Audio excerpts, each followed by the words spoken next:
Hello everyone, कैसे हैं आप सब और क्या हाल समाचार हैं आपके। मुझे लगता है आज की वीडियो बहुत खास होने वाली है, क्योंकि सिर्फ पैसा कमाना नहीं, जो स्टॉक सिलेक्शन में आप लोग फंसते हैं उसको भी हम उस टॉपिक से लाइव एग्जांपल से बताएंगे। तो बहुत अच्छा मौका मिला है मुझे कुछ नए तरीके से वीडियो बनाने का, और अगर आपको ये तरीका पसंद आएगा तो आगे भी हम इस तरीके को कंटिन्यू करेंगे। तो कहते हैं ना, कभी कभी भगवान भी आपको अच्छी सोच के लिए हमेशा सपोर्ट करता है, तो बिल्कुल उसी तरीके से बात है। तो मैं मुकुल अग्रवाल आपका आप ही के यूट्यूब चैनल में स्वागत करता हूं। जो भी नए लोगों चैनल को सब्सक्राइब कर लें, बेल आइकॉन हिट कर लें, नोटिफिकेशन ऑन करना बिल्कुल ना भूलें। और हम बात करने जा रहे हैं चार खबर के बारे में, और उसके अलावा हम बात करेंगे लास्ट में कल के लिए बेहतरीन शेयर जहां पर आप पैसा कमा सकते हैं। तो सबसे पहले हम बात करने वाले हैं कि 74% टूट गया है शेयर। तो कौन?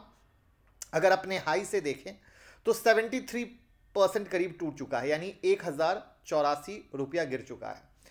अब ये जो शेयर है इसका नाम है पॉलिसी बाजार। ठीक है, ऑल टाइम हाई से 74% टूटा। अपने लिस्टिंग प्राइस से, लिस्टिंग प्राइस क्या था 1150, उससे 66.43% नीचे आ चुका है। बिग रीजन क्या है? सिंपली कंपनी लॉस में चल रही है। आप किसी भी क्वार्टर का रिजल्ट देख लीजिए, लॉस ही है। और यही चीज है जो ओल्ड इन्वेस्टर समझते हैं, तो वो ऐसी कंपनियों से दूर रहते हैं। और जो नए इन्वेस्टर हैं वो ये चीज नहीं समझते हैं, और थोड़ी सी भी रैली होती है तो वो तुरंत में खरीदने को परेशान हो जाते हैं और खरीद लेते हैं। तो अब यही एक नया चीज है जो मुझे लगता है कि आपको दिखाने का मुझे मौका मिला है, तो मैं इसको आपके साथ दिखाता हूं और करता हूं। तो सबसे पहले हम आपके सामने पॉलिसी बाजार यानी पीबी फिनटेक आ गया। अब हम इसके फाइनेंशियल पे चलते हैं। बहुत सिंपल है, कुछ ज़्यादा नहीं करना। आप जब भी किसी स्टॉक में इन्वेस्ट करने जाते हो, कुछ ऐसा करने जाते हो, यहाँ पे अगर ना नज़र डालोगे तो इनका नेट इनकम सिर्फ और सिर्फ लॉस में चल रहा है, सिर्फ और सिर्फ लॉस में। ये सबसे इंपॉर्टेंट बात है जो किसी भी ट्रेडर को, इन्वेस्टर को देखना चाहिए। इनका ईबिटा लॉस में चल रहा है। वहां पर ये चीजें के कारण अब एक और चीज दिखाता हूं आपको, पीबी फिनटेक। अब यहां पर क्या देख रहे हो? अगर आप रेगुलर 8:30 बजे का शो फॉलो कर रहे होगे, जहां पे हमने आपको 453 का रियल ब्रेकआउट लेवल बताया था कि 453 अगर टूटा तो और भी गिरावट आ सकती है, तो वहां पर आपके सामने है 453 के नीचे 384 भी आ चुका है। तो अब सवाल ये आता है कि जब स्टॉक लगातार इतना गिर रहा है, कंपनी के फाइनेंशियल में कहीं से दम नहीं है, वहां पर हम थोड़ा सा और देखना चाहें तो चलिए इनके होल्डिंग में चल लेते हैं। तो आप इनके होल्डिंग में आओगे तो म्यूचुअल फंड वालों ने होल्डिंग बढ़ाई है और एफआईआई ने अपनी होल्डिंग को घटाई है। उसके अलावा थोड़ा सा और देखना चाहोगे तो आप यहां पे भी आ जाओ। अब यहां पर आओ, फ्री कैश फ्लो क्या है? निगेटिव है। अब फ्री कैश फ्लो निगेटिव है, प्रॉफिट आफ्टर टैक्स निगेटिव है, आरओसी निगेटिव है, आरओई निगेटिव है, तो भैया ले दे के जितने भी फाइनेंशियल स्ट्रक्चर होते हैं वो सब के सब निगेटिव खड़े हैं। फिर क्या सेंस आता है? तो ये चीज़ होती है बहुत ज़्यादा समझने की, जो आपको यहाँ पर देखने समझने को मिल रही है। प्लस जो एक चीज़ मैंने बोली थी कि थोड़ी सी तेजी होने पर रिटेल भाई खरीद लेते हैं, तो ये देखिए गिरावट हुई, थोड़ी सी तेजी हुई, फिर गिरा, फिर थोड़ी सी तेजी हुई, फिर गिरा, फिर थोड़ी सी तेजी हुई, गिरा, फिर थोड़ी सी तेजी हुई, यानी सेल ऑन राइज का मोमेंट चार्ट में लगातार बना हुआ था। तो ये चीज़ें मुझे पर्सनली लगती है कि आई होप इस पॉलिसी बाजार के इस टॉपिक से आपको ये समझने को मिला होगा कि किस तरीके से रिटेल भाई गड़बड़ करते हैं। वहाँ पर अगर हम किसी भी स्टॉक में पैसा लगाने जाएं और इस तरीके से देखने की कोशिश करें तो हमें बहुत फ़ायदा मिल सकता है। अब हम बात करते हैं एक और इम्पॉर्टेंट टॉपिक की, 5 साल में पैसा डबल। ये मैं नहीं बोल रहा हूँ। सबसे पहले तो कौन बोल रहे हैं, क्या बोल रहे हैं, हर एक एक्सपेक्ट को समझने की कोशिश करते हैं। तो यहाँ पर हम बात कर रहे हैं नायका की। तो सबसे पहले हम नायका खोल लेते हैं। नायका अगर आप फॉलो किए होंगे तो जब हमने कहा था 1220 का लेवल टूटेगा तो गिरावट हो सकती है, 1220 के नीचे 1108 आ चुका है। अब यहाँ पे भी इस शेयर में भी लगातार गिरावट आई है, 56% से ज़्यादा शेयर गिर चुके हैं। अगर हम देखें तो अपने इशू प्राइस जो था 1125 उससे भी नीचे आ चुका है।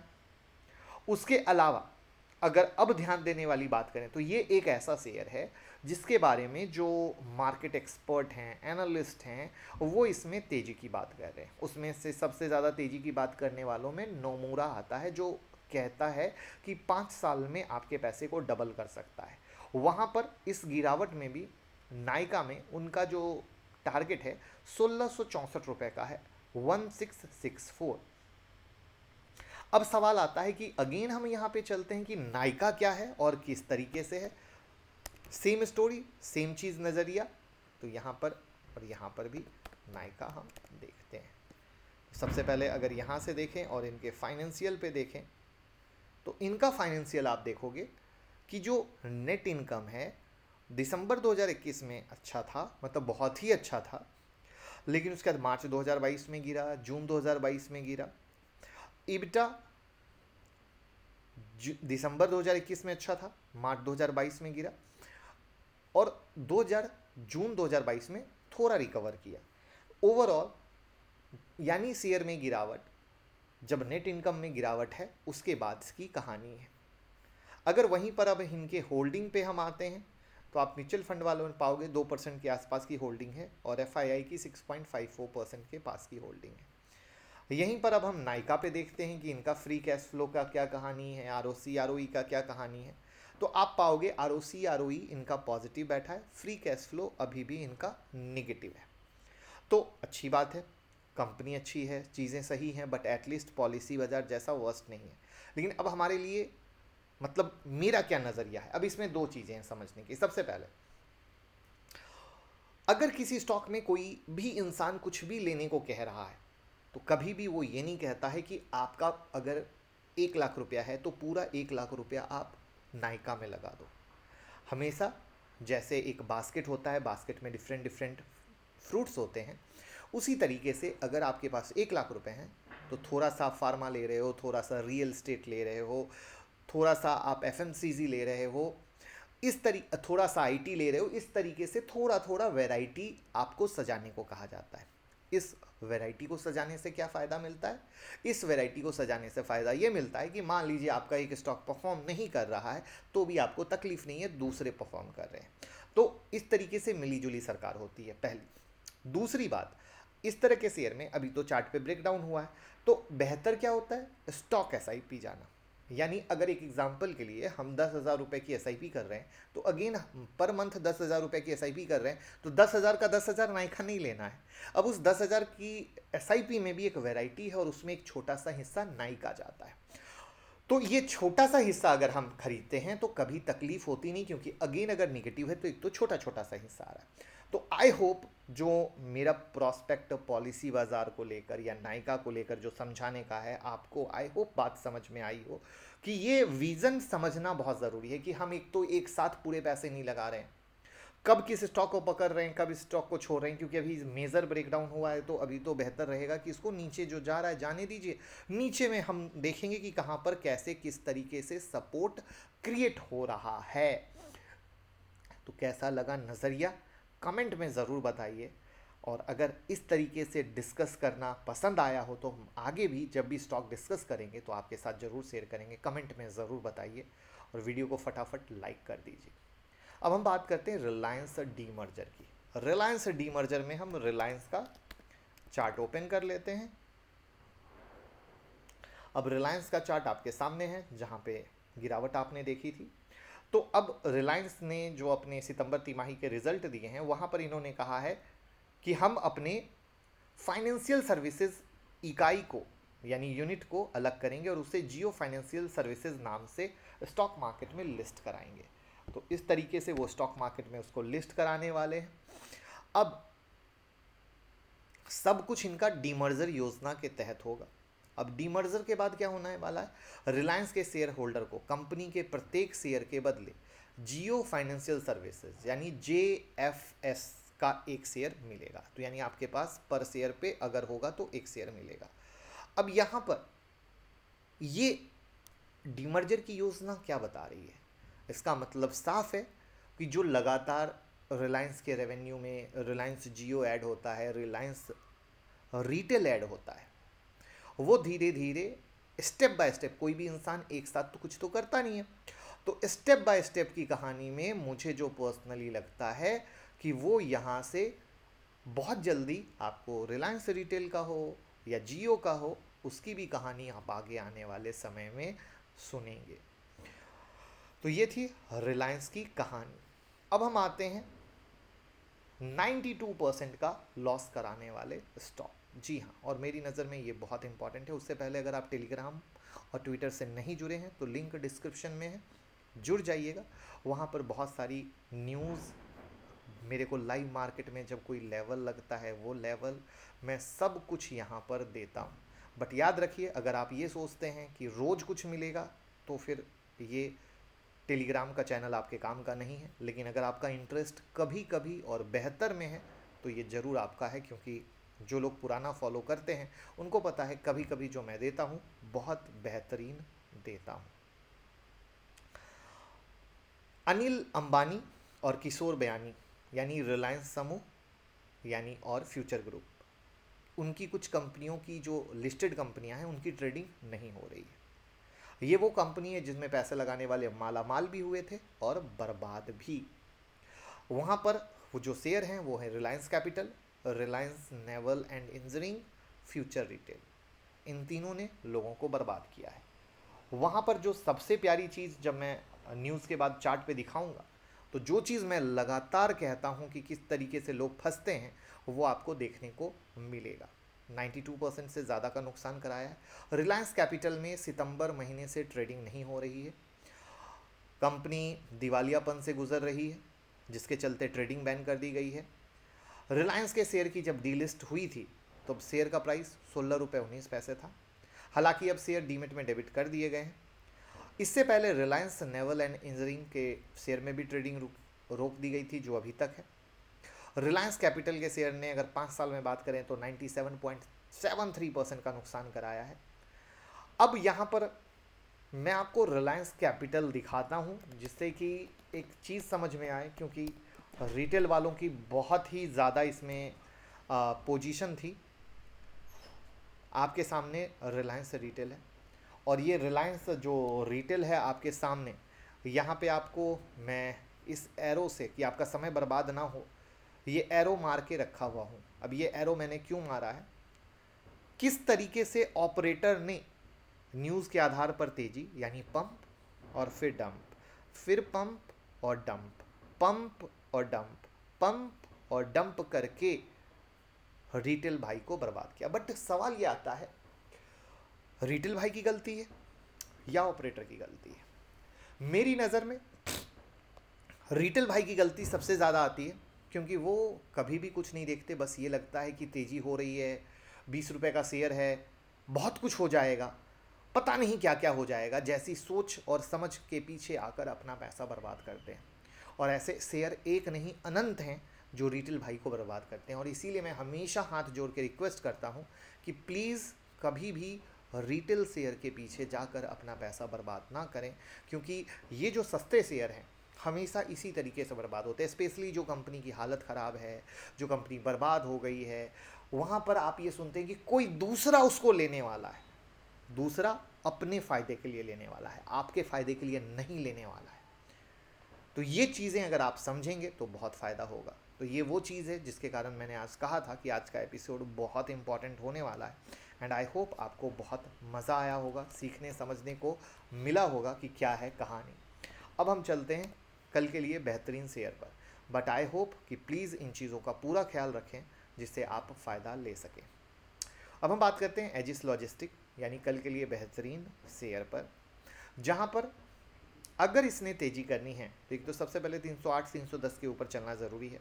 अदरवाइज जिस तरीके से ये 304 और 310 से गिर रहा है तो वैसे ही गिर सकता है। यानी ये कंप्लीट मेक और ब्रेक की कहानी है। जैसे देखो यहाँ पर आया, दोबारा एक बिग ग्रीन कैंडल बनी। अब आपको तो बिग ग्रीन कैंडल को देखकर बड़ी तेज़ी और एक्साइटमेंट हुआ होगा, बट अगले दिन क्या हुआ, रेड बन के गिर गया। क्योंकि ये क्या था, ये एक प्योर मेक और ब्रेक था, जहाँ से अगर टूटता तो ऊपर जाता, गिरता।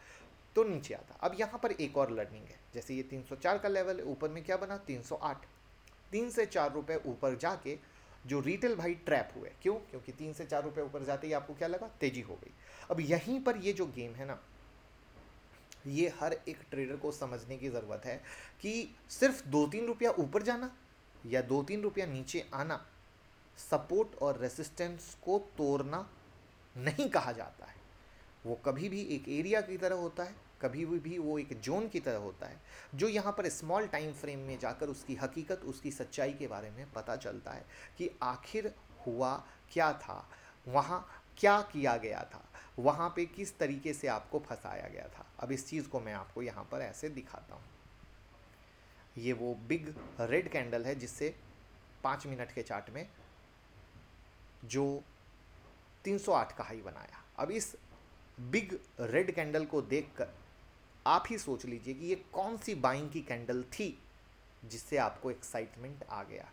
सिर्फ इस बिग ग्रीन कैंडल से इस लेवल को तोड़ देना बाइंग नहीं होती है। तो ये वो चीज़ है जो अब तक हम लोग नहीं सीखते हैं, हमें ये चीज़ें समझ में नहीं आती हैं कि खेल क्या चल रहा है। बट जैसा कि मैंने कहा था, भगवान की दया से आज बिग लर्निंग का कुछ मौका मिला था, तो हमने आपको बताने की कोशिश की। और इसको अगर आप फ़ोटो खींच के अपने नोटबुक में नोट करके किसी दूसरे चार्ट को एग्जाम्पल के लिए रखेंगे तो आपको बहुत ज़्यादा फ़ायदा होगा ट्रेडिंग में। ये मेरा पक्का वाला भाई वाला प्रॉमिस है। और आप सब हमें खुद ट्विटर पर बताइए, इंस्टाग्राम पे बताइए, जिससे हम जान सकें कि हाँ आप लोगों के साथ कितनी बार ऐसा हुआ था।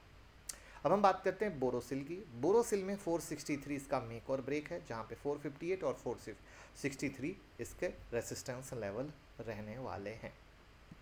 उसके बाद नेक्स्ट आते हैं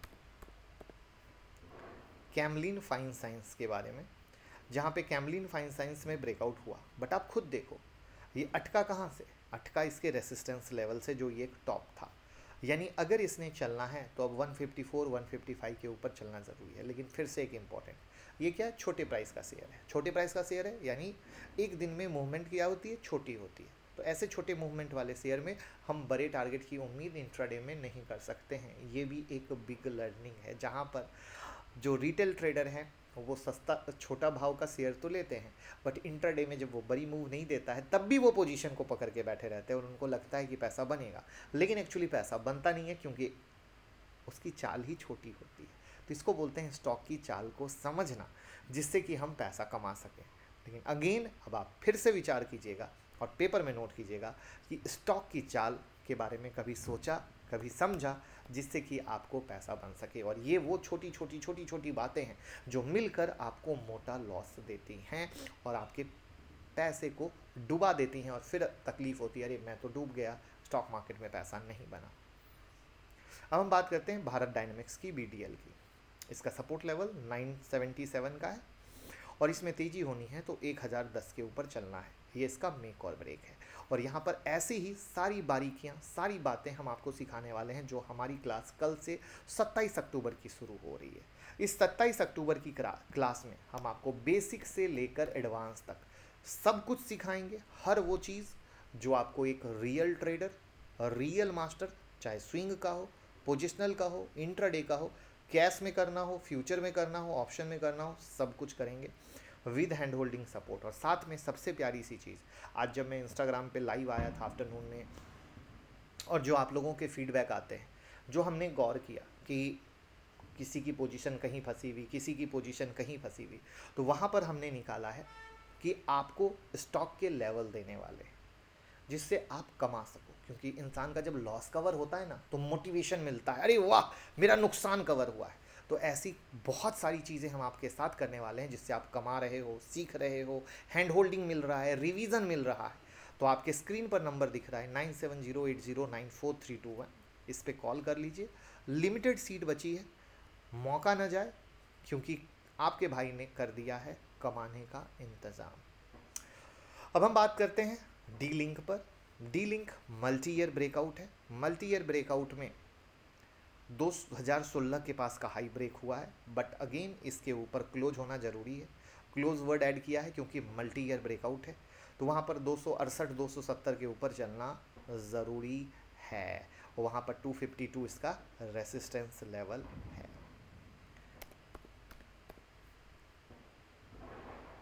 नेक्स्ट बात करते हैं एसबीआई की।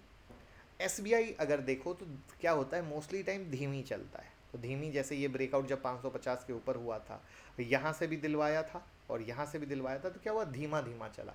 तो लोगों को लगता है अरे धीमा, तेज होना चाहिए। वैसे ही इसका ब्रेकआउट का जो लेवल है 587 का है, तो तेज़ी उसके ऊपर होगी, बट इसकी चाल थोड़ी धीमी होती है, ये हमें समझनी ज़रूरी है। अब देखो, एक ही वीडियो में आपने कितना चीज़ समझा। स्टॉक की चाल धीमी, स्टॉक का प्राइस होना, हर स्टॉक की अलग कहानी है, और यही हर स्टॉक की अलग कहानी अगर हम देखते हैं, जानते हैं, समझते हैं, तब रियल में पैसा कमा पाते हैं। लेकिन एक्चुअली क्या होता है, हम एक जगह हर जगह एक डंडा लेके जाते हैं, उसको एक डंडा से मारने की कोशिश करते हैं और पैसा बनता नहीं है, फिर कहते हैं अरे ऐसा हो गया।